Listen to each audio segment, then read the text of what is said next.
Toute l'actualité politique et parlementaire, c'est le journal de 19 h sur Public Sénat. Bonsoir à tous. Voici les titres de l'actualité de ce mercredi 16 février. Michel Alliot-Marie, toujours sous le feu des critiques, dénonce l'abjection de la gauche. Nouvelle contre-vérité embarrassante pour la ministre. Elle avait téléphoné à Ben Ali durant ses vacances tunisiennes. L'UMP relance le débat sur l'islam et sa compatibilité avec la laïcité. Débat sur ce plateau tout à l'heure entre le sénateur Philippe Dallier et le vice-président du Conseil français du culte musulman, Haïdar Demirouirek. Un rapport sénatorial adresse de nouveaux reproches à Éric Woerth sur la cession de l'hippodrome de Compiègne en 2010. Son auteur, qui évoque un bricolage, la socialiste Nicole Bricq, sera notre invité. Michel Alliot-Marie est apparue très combative lors des questions d'actualité à l'Assemblée nationale en répondant aux interpellations de l'opposition suite aux dernières révélations sur la dimension immobilière de ses vacances familiales. Il faut dire que quelques heures auparavant, devant le Conseil des ministres, elle avait reçu un mot de soutien de Nicolas Sarkozy. Mais les appels à la démission se multiplient et Martine Aubry réclame aujourd'hui des sanctions. Margot Aubryot. Michel Alliot-Marie dans la tourmente. La journée a été mouvementée pour la ministre. Premier rebondissement, les nouvelles révélations du Canard enchaîné, qui dévoile un marché immobilier conclu entre les parents de Michel Alliot-Marie et l'homme d'affaires Aziz Miled, un proche de Ben Ali. La deuxième révélation émane du site d'information Mediapart, qui rend public un entretien téléphonique entre la ministre et Ben Ali. Face aux attaques, les soutiens se sont multipliés à droite pour défendre la ministre. Soutien de la majorité d'abord. Je suis surpris qu'elle en soit à rendre des comptes sur des agissements de ses parents. Et soutien de son père Bernard Marie ensuite. Elle gueulerait bien ma fille pour ça. Elle considère que nous sommes âgés, par conséquent, elle a voulu nous protéger. Chahutée dans l'hémicycle, la ministre a exclu cet après-midi toute démission et s'est défendue bec et ongles contre les assauts de l'opposition. Vous aurez beau répéter des mensonges, ça n'en fera pas des vérités. Cette campagne, monsieur le député, est indigne. Je veux vous dire tout simplement et très sincèrement combien je regrette que vous ayez la petitesse, l'abjection d'essayer d'utiliser mes parents pour vous en prendre à moi et pour m'attaquer politiquement. De nombreuses voix de l'opposition ont renouvelé leurs appels à la démission, dénonçant une succession de mensonges et une confusion des genres. Plus mesurée cependant, la réaction de Martine Aubry. Il faut prendre des sanctions, il faut arrêter ces pratiques, il faut retrouver la République. Le président de la République a envoyé un message de soutien à Michel Alliot-Marie, signe qu'il ne lâche pas la ministre, de plus en plus fragilisée.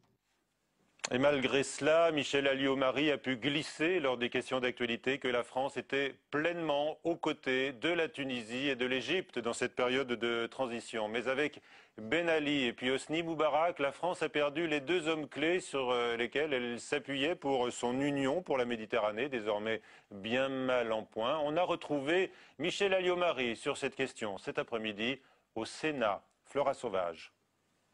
C'était le 13 juillet 2008 à Paris. Nicolas Sarkozy recevait en grande pompe aux côtés du président égyptien Hosni Moubarak une quarantaine de chefs d'État pour le lancement de l'Union pour la Méditerranée. L'idée est formidable, l'idée est généreuse, l'idée est ambitieuse. Malheureusement, le bilan que nous pouvons faire presque 3 ans plus tard, c'est que c'est un bilan quasiment nul. Car depuis la chute de Moubarak et l'impasse du processus de paix israélo-palestinien ont fragilisé l'Union pour la Méditerranée, chère à Nicolas Sarkozy. Il y a des obstacles, il y a le problème du Proche-Orient et en particulier la question la difficulté de la reprise du dialogue et des négociations entre Israéliens et Palestiniens qui est effectivement un obstacle de taille. Impuissante face au blocage, l'Union pour la Méditerranée n'a pas fait entendre sa voix dans les récents événements qui ont touché la Tunisie et l'Égypte. L'Union pour la Méditerranée est un échec patent. On ne peut pas faire une Union pour la Méditerranée tout en stigmatisant nuit et jour, enfin jour après jour, les citoyens de confession musulmane ici, avec l'identité nationale, la burqa, la viande halal,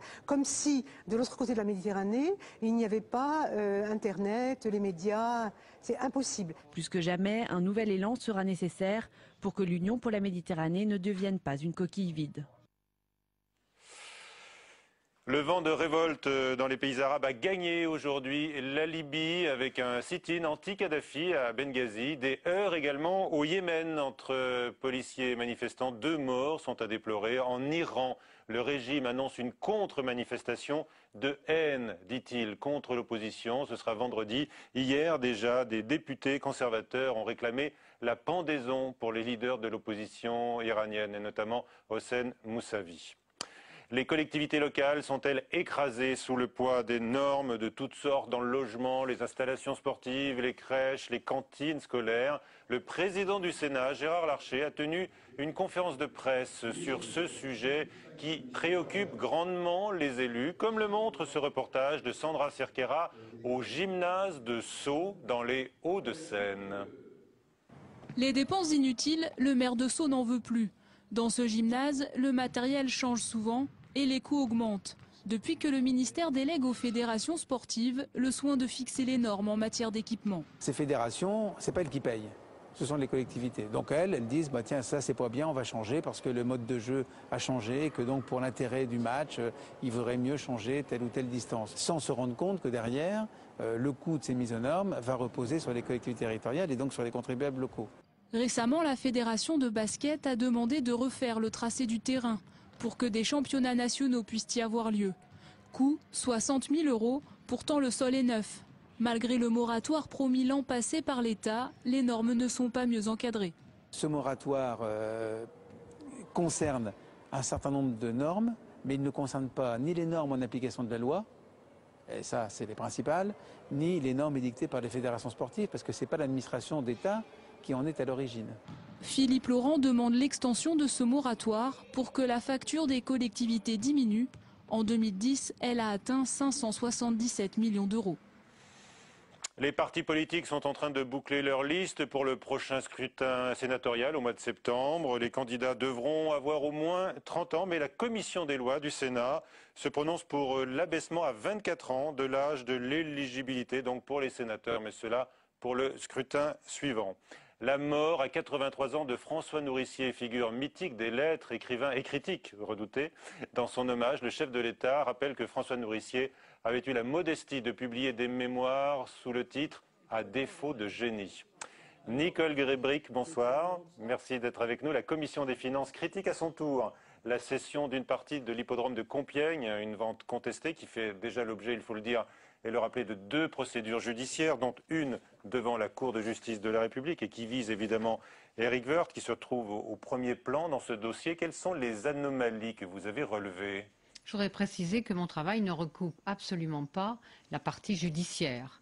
Moi, je me suis occupée, comme c'est ma fonction, au nom de la Commission des finances, de l'enjeu patrimonial, parce que l'intérêt financier de l'État a été bien défendu, et de l'enjeu légal, puisqu'il y a eu, dès la connaissance de cette vente, au sujet effectivement de ce qu'on peut appeler l'affaire Woerth en juillet, la révélation au public qu'il y avait des contestations sur cette cession. Alors j'ai constaté dans mon travail qui était mené depuis le mois d'octobre, alors que les procédures judiciaires tantôt pénales que à la Cour de justice de la République sont intervenues après, j'ai constaté 3 éléments qui prêtent à débat, à discussion et qui entraînent effectivement une certaine suspicion, qui l'alimente en tout cas.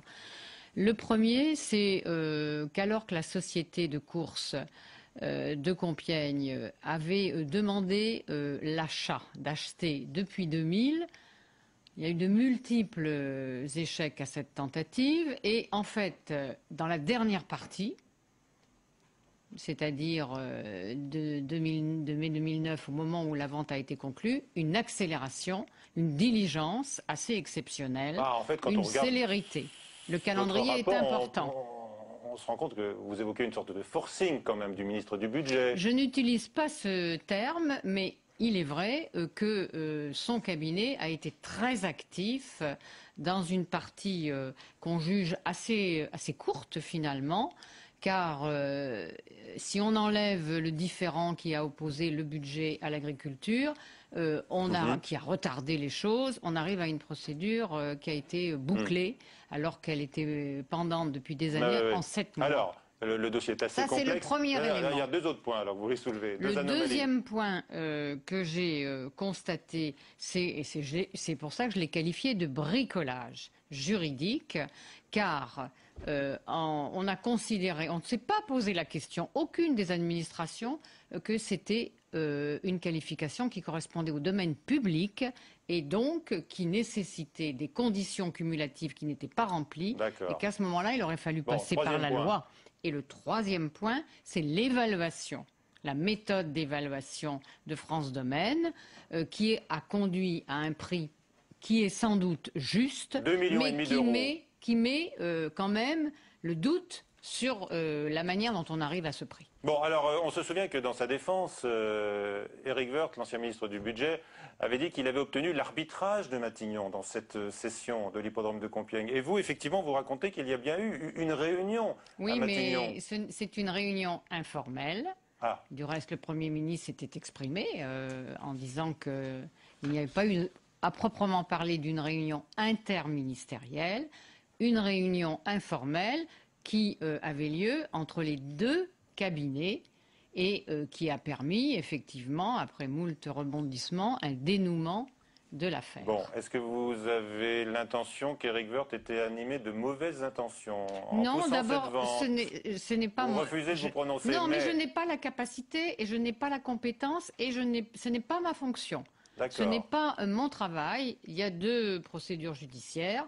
Peut-être que mon travail éclairera parce qu'il reconstitue les procédures. Il ne va pas faciliter la défense de l'ancien ministre. Et je ne sais pas, parce que moi j'en tire des conclusions générales. À partir du moment où le ministre du Budget, le nouveau, fait une annonce qu'il va vendre 1700 biens dans une période assez rapprochée, il faut que son ministère s'assure que ces cessions sont bien conformes au droit, quitte à prendre des avis d'experts extérieurs, de demander aussi au Conseil d'État qu'il qualifie les processus de vente et que les intérêts de l'État soient bien défendus. Alors, j'imagine que les débats ont été vifs à la Commission des Finances, puisque siège Philippe Marini, qui est le sénateur maire de Compiègne, qui ne s'est pas opposé à cette vente. Lui, il n'était pas du tout intéressé par l'achat de l'hippodrome pour sa ville. Écoutez ce qu'il dit à propos de l'intérêt général. Pour lui, pour Philippe Marini, eh bien, il n'a pas été lésé.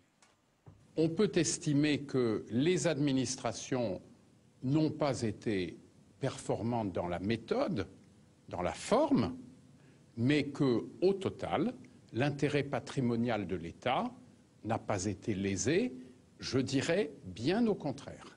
Alors, Nicole Bricq, ça c'est quand même la question clé, parce qu'on a accusé Éric Woerth d'avoir bradé un élément du patrimoine domanial français, cette magnifique forêt de Compiègne.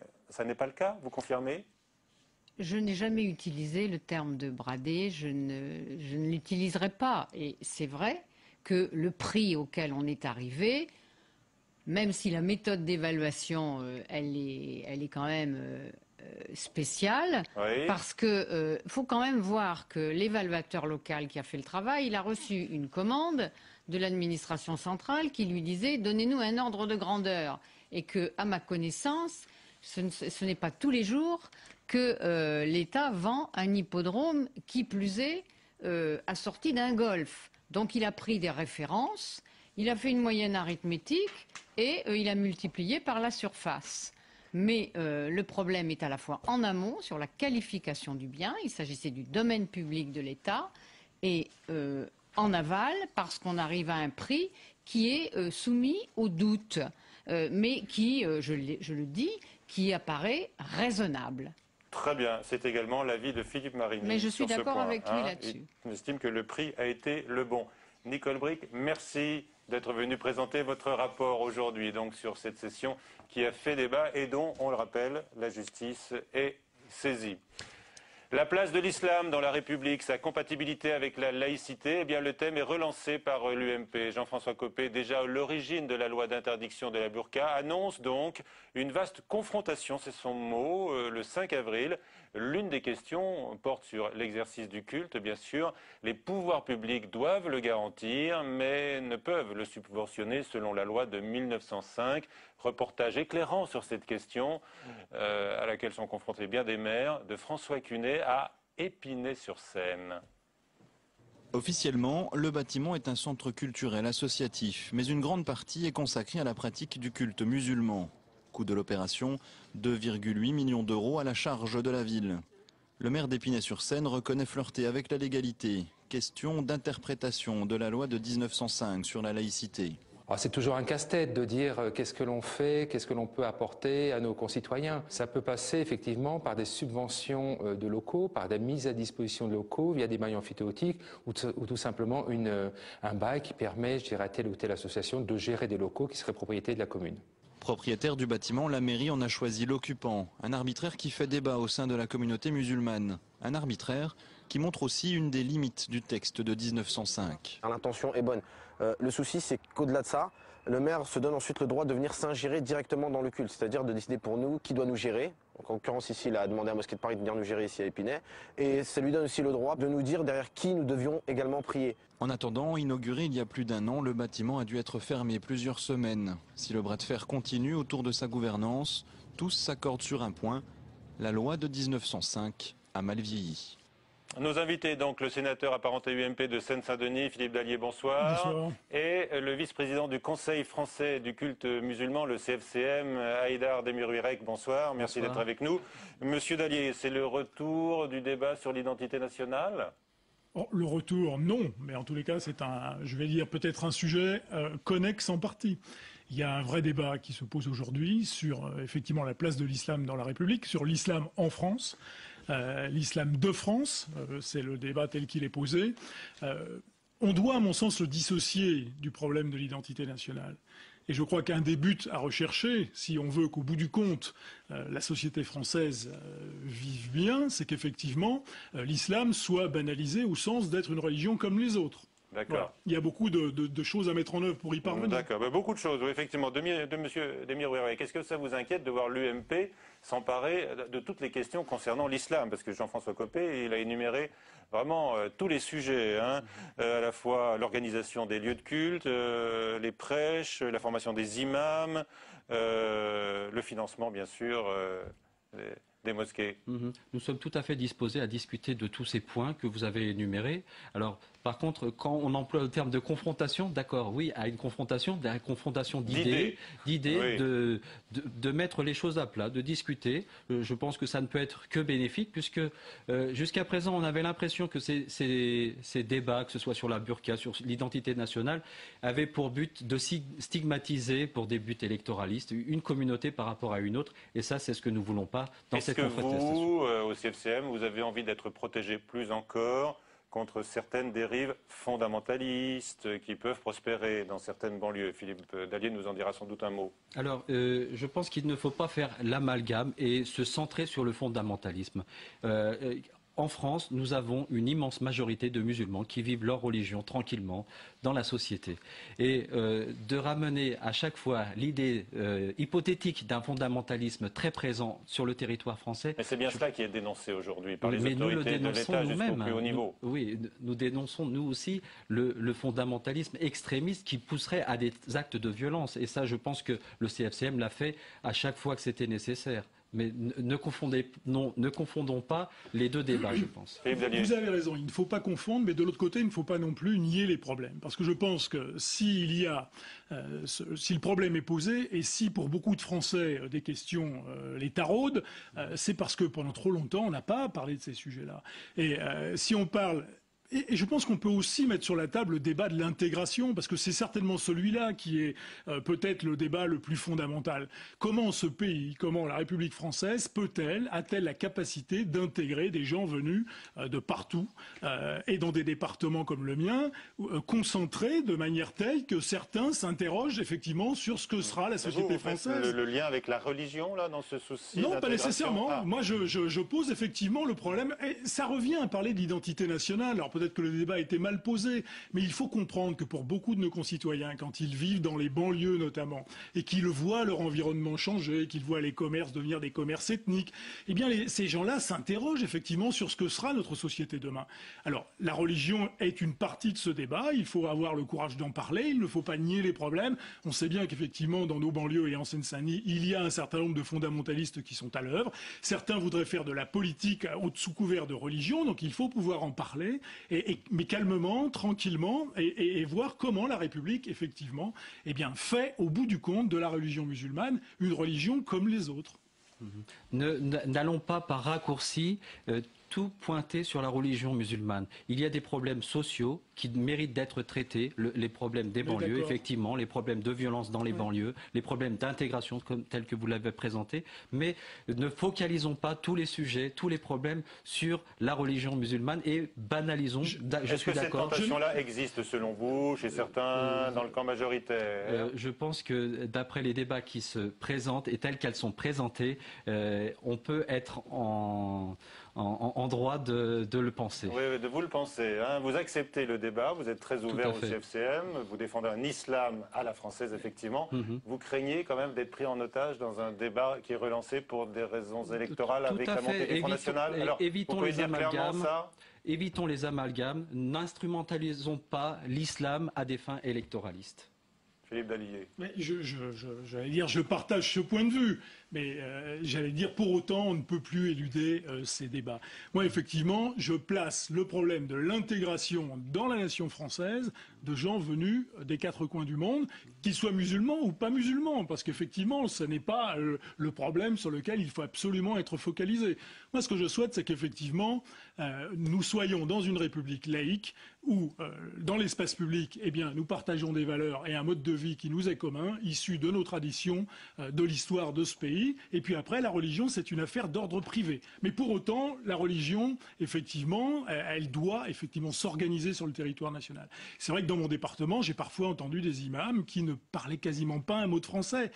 Ça pose quand même quelques difficultés. Oui. Donc comment former ces imams? Comment s'assurer qu'ils ne viennent pas prêcher, j'allais dire, des doctrines et des idées qui vont au-delà de ce que l'on devrait faire dans le cas d'une religion? Ces questions se posent. Je ne dis pas que ce sont les seules questions, je vous rejoins là-dessus, mais elles se posent, ces questions. La formation des imams, justement, est un vrai sujet sur lequel le CFCM doit se pencher. Nous avons actuellement des centres de formation d'imams qui bénéficient en même temps d'une formation théologique, mais qui, pour la formation complémentaire, a besoin, pour certains, d'une formation à la laïcité, à l'histoire de France, à la sociologie française, voire même à des cours de langue française pour certains. Nous sommes conscients du problème, nous sommes prêts à en discuter, nous sommes prêts à voir les possibilités de formation complémentaire, mais encore une fois, ne nous focalisons pas sur un islam qui serait étranger à la République. Les imams qui sont ici, bien entendu, ne doivent pas avoir un discours de haine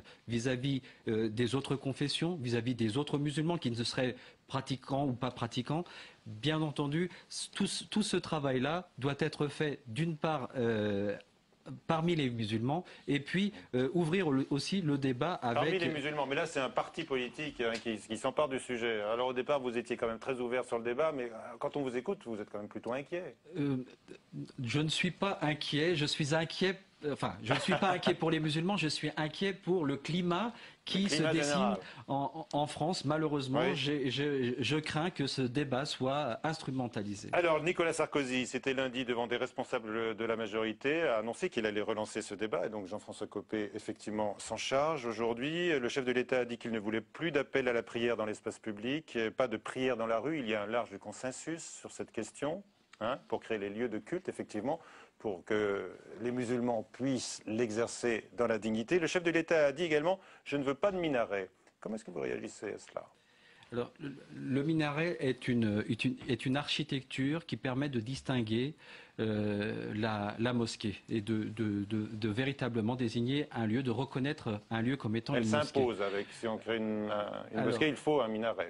Ce n'est pas une obligation rituelle du culte musulman. Bien entendu, le fait de dire on ne veut pas voir de minaret, ça nous déçoit en tant que musulmans. On pense que c'est, bien entendu, ce n'est pas exclusivement nécessaire à l'ouverture de la mosquée, mais on préférerait quand même, dans la mesure du possible, si ce minaret n'est pas en contre-action avec l'urbanisme et le paysage urbain qui l'entoure, bien entendu, nous sommes pour qu'il y ait des minarets. Sur ce point, Philippe Dallier. Écoutez, je crois qu'il va falloir que nous purgions tous ces sujets qui sont récurrents. Je pense qu'une fois pour toutes, il va falloir que l'État et les représentants du culte musulman se mettent d'accord et qu'on n'en parle plus après. Parce qu'effectivement, on voit bien l'utilisation qui est faite de ces débats. Mais il y a le débat sur les minéraux, mais moi je suis maire dans une collectivité locale. On m'a déjà posé la question de savoir si dans les cantines on allait servir de la viande halal, de la viande cachère, du poisson le vendredi. Là aussi, il faut peut-être repenser, enfin en tous les cas réaffirmer la séparation de l'Église et de l'État et dire qu'une bonne fois pour toutes, ce n'est pas aux collectivités locales de s'engager dans des démarches qui effectivement sont liées à la pratique d'une religion. Je crois qu'il faudrait affirmer les choses et dire voilà, ok, les règles sont celles-là, maintenant on n'en parle plus et il faut effectivement qu'on arrive à un consensus avec les représentants des différents cultes. Le consensus, par exemple, pour les repas dans les cantines, ce serait justement peut-être de trouver un repas équilibré, mais qui ne soit pas forcément un repas halal, mais avec un repas consistant qui puisse satisfaire tout le monde. Je pense que c'est possible. Oui, bah quand il s'agit de la viande, c'est un peu plus compliqué, parce qu'on ne peut pas exclure la viande du repas, c'est assez difficile.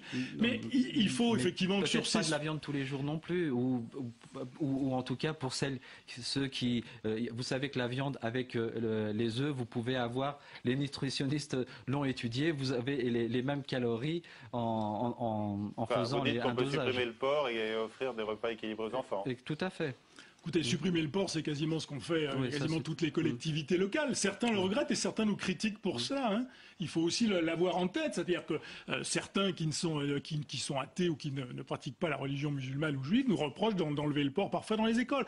Ces sujets-là, il faut les mettre sur la table. Alors, il ne faut pas qu'ils soient tabous et il faut qu'on en parle parce que ça contribue, j'allais dire, à propager le malaise. Et puis dans la perspective des municipales de 2014, je pense qu'il serait bon de ne pas laisser les élus locaux seuls face à ce genre de demandes qui peuvent effectivement prendre une tournure politique. Alors, autre question fondamentale à propos de la séparation des cultes et de la République, faut-il que l'État, les collectivités locales investissent dans les lieux de culte? Question posée par ce reportage qu'on vient de voir à Épinay. Oui, non? Oui. Alors c'est Elles le font déjà de manière détournée. Tout à fait. C'est-à-dire que les mairies ont la possibilité de mettre en place ou de présenter des terrains dans le cadre d'un bail amphithéotique. Oui. Elles peuvent aussi financer les activités culturelles de certains lieux de culte tout en restant en dehors de la partie cultuelle. Bon, on reste dans une forme d'hypocrisie, ça vous convient très bien. C'est un peu le problème. Moi, ça ne me convient pas vraiment. Écoutez, changer la loi de 1905, je ne pense pas que ce soit la solution.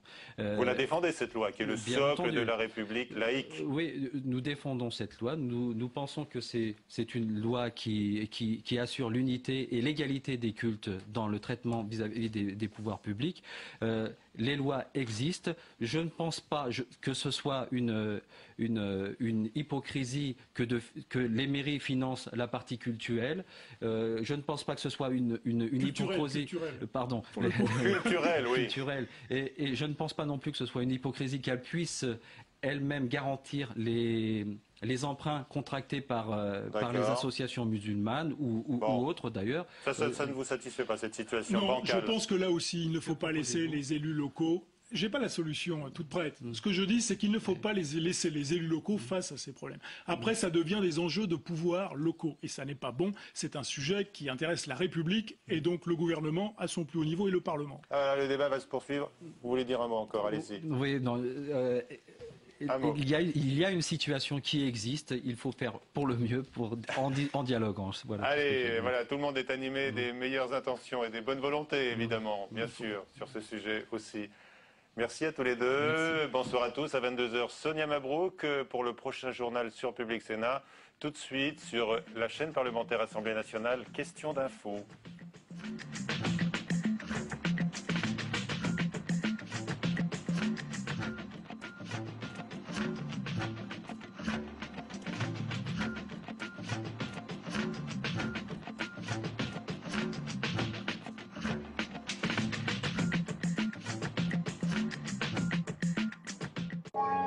De 1988 à 1993, le journaliste belge Hugues Lepage a réalisé plusieurs documentaires sur François Mitterrand.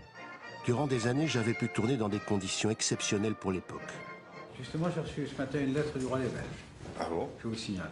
20 ans plus tard, il redécouvre des images inédites et s'interroge sur l'étrange relation qu'il avait nouée avec le chef de l'État. Un jour, sans préavis, il m'avait offert cette séquence. 10 minutes entre l'abandon et le retour à son escorte. Une fois encore, le prince mettait en scène sa propre image. Je le savais. Mais cet épisode surprenant était une chance pour moi. Le prince et son image, samedi à 22 h sur Public Sénat.